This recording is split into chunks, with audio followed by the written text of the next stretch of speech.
ઘનશ્યામભાઈ Shekhaliya, આનંદધામ society, gate number 4।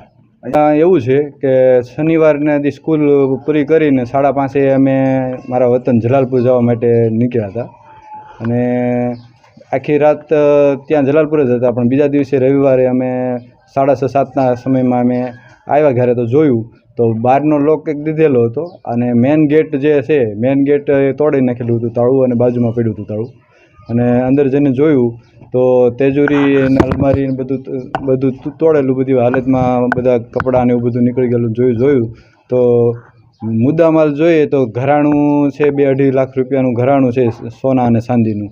એમાં chain છે, બુટી છે, 2 વીંટી છે, છડા છે, પહોંચી છે, એમ કરીને 2-2.5 લાખનું ઘરાણું મારું ચોરાઈ ગયું છે।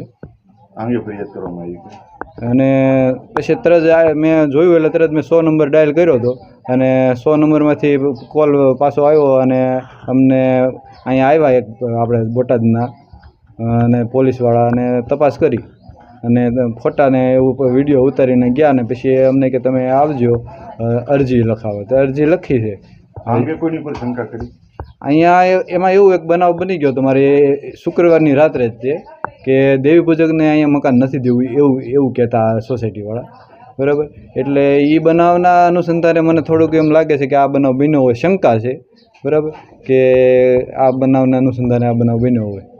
વ્યક્તિઓ આસપાસમાં રહેતા હોય તમને શંકા છે? ના, આસપાસમાં નહીં, પણ સોસાયટીમાં કોઈ પણ હોઈ શકે એમ।